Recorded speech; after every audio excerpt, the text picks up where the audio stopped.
I've often wondered what my guilt says about me. Maybe it's something my parents instilled in me to keep me in line, or perhaps it's just how I'm wired. Even as a kid, I'd sometimes wake up from nightmares, terrifying dreams that I'd committed some awful crime. I'd wake up drenched in fear, convinced it was only a matter of time before I got caught. My heart would pound, and I'd sit up in bed, struggling to calm down and fall back asleep. The strange thing is, those dreams stopped. When I met Sophie, my wife, she was everything I'd ever wanted. Kind, cheerful, and loving. She'd laugh at my jokes, and my mother adored her from the moment they met. We were married for 12 years, and for the first few years, everything seemed perfect. But after our first child, Emma, was born, Sophie began to change. At first, it was subtle, little things I could brush off. Then we had our son, Jack, 2 years later, and that seemed to solidify her transformation. With each passing year, she grew more irritable, not just with me, but even with the kids. Sophie didn't seem to enjoy being a mother, and her frustration only grew.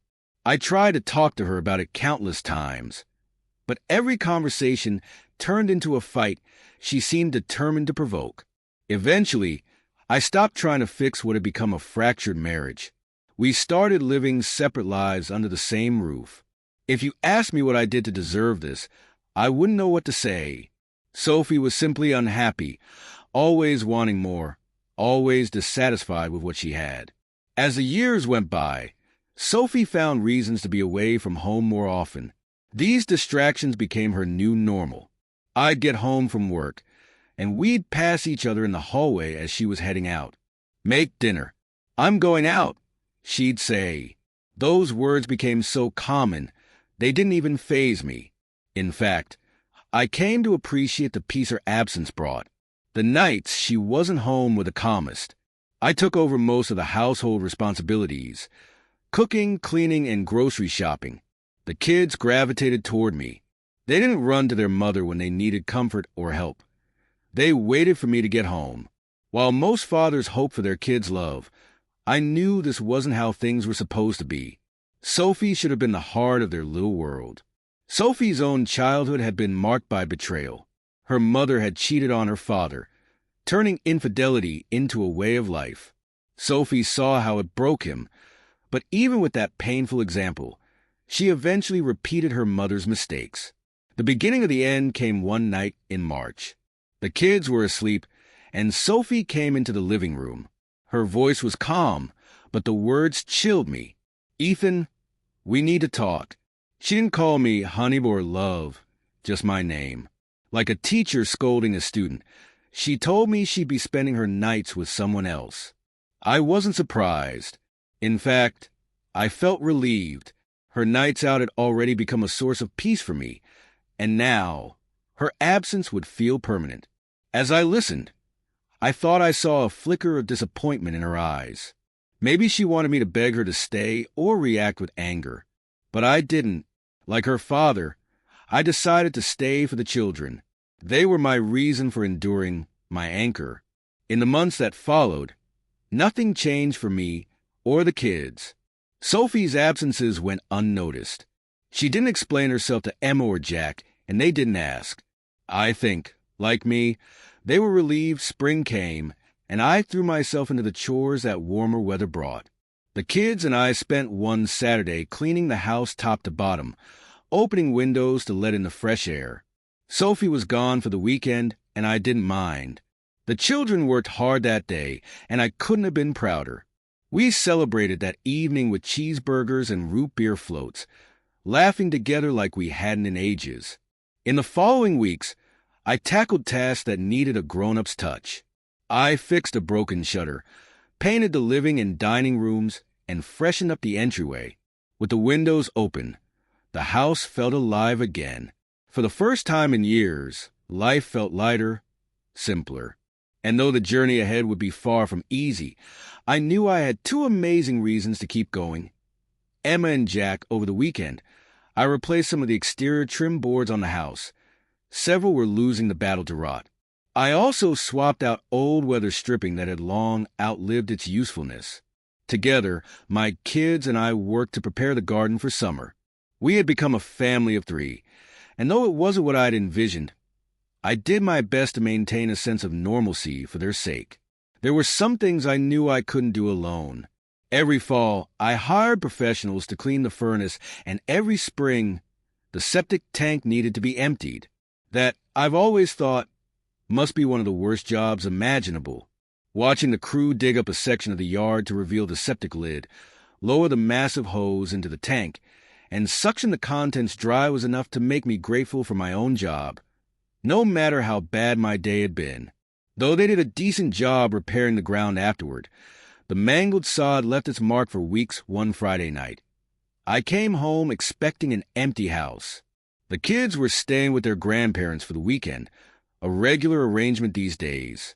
My parents, knowing about my wife's behavior, felt it was their duty to give the children as much love and stability as possible. Emma and Jack adored their grandparents, and I appreciated the break when they were with them. Carrying takeout in hand, I walked into the living room, only to find something unexpected. Sophie sat there with her latest distraction, comfortably sprawled on the couch. Her lover, a smug-looking man, was drinking my best scotch, the bottle half empty on the coffee table. I didn't care about the affair anymore. That ship had sailed long ago. But the scotch? That irritated me. As I stood there, they both looked at me and laughed. Sophie giggled like a schoolgirl, and her companion snickered alongside her. Then Sophie began her latest lecture, a cruel grin playing on her lips. She informed me that her friend would be staying the weekend. They'd sleep in what used to be our bed, and she even offered, mockingly, that I could watch if I wanted. She seemed to find the suggestion hysterically funny. IT hit me then. This wasn't just about betrayal. Sophie was escalating. She needed to degrade me, to push the boundaries further and further. Her game wasn't about love or desire. It was about control. I stood there unmoved as her words washed over me. I didn't feel pain or anger, just emptiness. When she finished her performance, she stood, unzipping her dress and letting it fall to the floor. Laughing, she ascended the stairs with her lover, following behind her. As he passed me, he grabbed the takeout from my hands, smirking as though he'd won some grand prize. And then he slapped me that IT wasn't hard. More mocking than anything, but it flipped a switch inside me.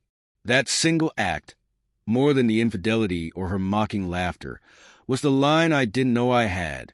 I sat down in a chair, silent as they disappeared upstairs, their exaggerated sounds of passion soon filling the house.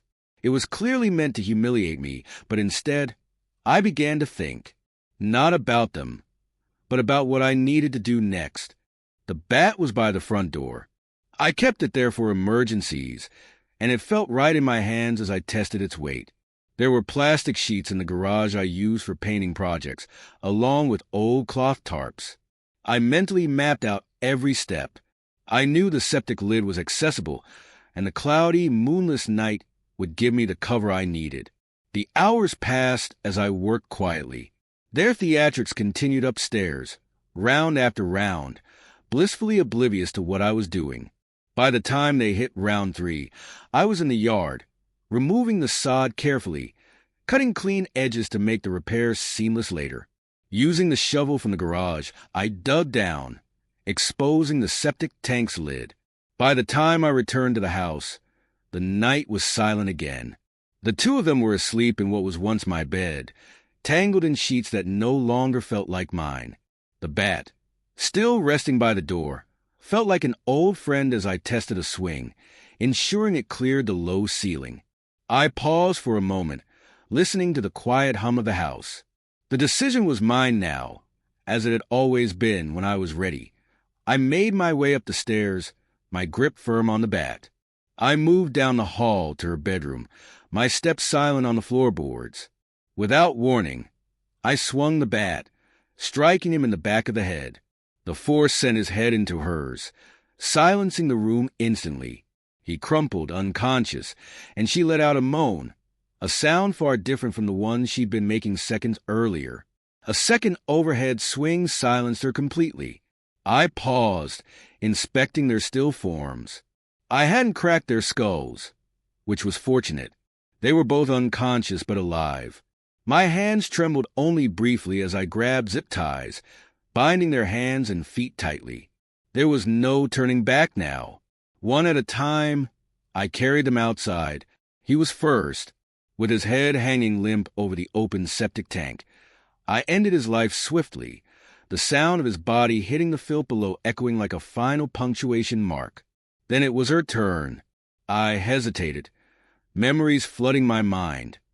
The first time I saw her smile, the way her eyes sparkled on the night I proposed, the vows we exchanged before God and family. For a moment, she wasn't the cruel stranger who had laughed at my pain, but the woman I had once loved with all my heart. But that moment passed. I ended her life and let her body slip into the darkness, her final resting place alongside her lover. The knife I used followed them, disappearing into the tank with a muted splash. I couldn't risk cleaning it thoroughly enough, so it was better to leave it behind. Carefully, I closed the tank lid, shoveled the dirt back over it, and replaced the sod with precision. By the time I was done, the ground looked undisturbed, as if nothing had happened. Back inside, I noticed a spot of blood on my shirt. I couldn't risk keeping it, so I burned it in the fire pit out back, watching the flames consume the evidence. A long shower followed. I scrubbed every inch of myself, washing away the remnants of the night. I wasn't done. Grabbing a flashlight, I meticulously examined every inch of the house. The stairs, the hallway, the bedroom. I wiped down surfaces and checked for any sign I might have missed. Weeks later, I would remember the shovel I had used to dig up the septic tank. I'd missed the bloodstains on its wooden handle. When I found them, I burned the handle in the fire pit and washed the metal blade with bleach before tossing it at the dump. There was one more task to complete before sunrise. I retrieved his keys and drove his car to the worst part of town, parking it in a dark alley. I walked home, dropping the keys into a sewer grate piece by piece along the way. It was a long, solitary walk through the night, but I felt invisible, a faceless man in a sea of shadows. As dawn broke, I inspected the house again, ensuring everything was in its place. I was lucky, so lucky. If I had cracked their skulls, I doubted I could have cleaned the mess so thoroughly. As it was, I hadn't even needed the plastic sheets. By Sunday evening, my parents brought the kids home. Emma and Jack's laughter filled the house again, and we had dinner together. Cheeseburgers and root beer floats, a little family tradition. My mother, noticing my good mood, asked, "When's Sophie coming home?" "Hell if I know," I replied with a shrug, smiling faintly. Hell if I care. That was all she needed to hear. The following Monday, I called in sick to work and spent the day erasing the last traces of her. I packed her clothes into boxes and dropped them off at Goodwill in several neighboring towns. Her makeup went into garbage bags of kitchen trash, discarded at the public dump. Her jewelry, however, was the hardest to part with, not because of its value or sentimentality, but because it was a reminder of what she had become. Still, I couldn't risk keeping it.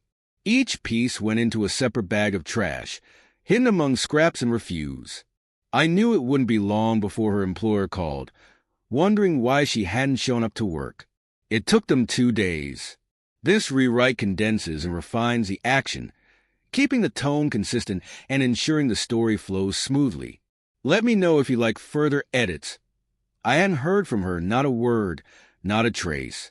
Then I took the one gift she had left me, the truth, and went to the police station to file a missing persons report. When they asked why I had waited so long, I gave them the sad story of my wife's long-standing betrayal. I told them how I figured she was off with her latest distraction, and that I hadn't been alarmed until her employer called me. "Do you know the name of her current boyfriend?" one of the officers asked. I stared at him, projecting the best version of "Are you seriously asking me this?" before replying, "Do you really think I want to know his name?" I shrugged. I decided a long time ago that she had her life and I had mine. I'll divorce the unfaithful woman when my children are grown. They seemed satisfied with my answer and didn't press further. 2 weeks later, they returned to my door. The best we can figure, they said, is that she ran off with her latest fling. I nodded, letting a small smirk cross my face.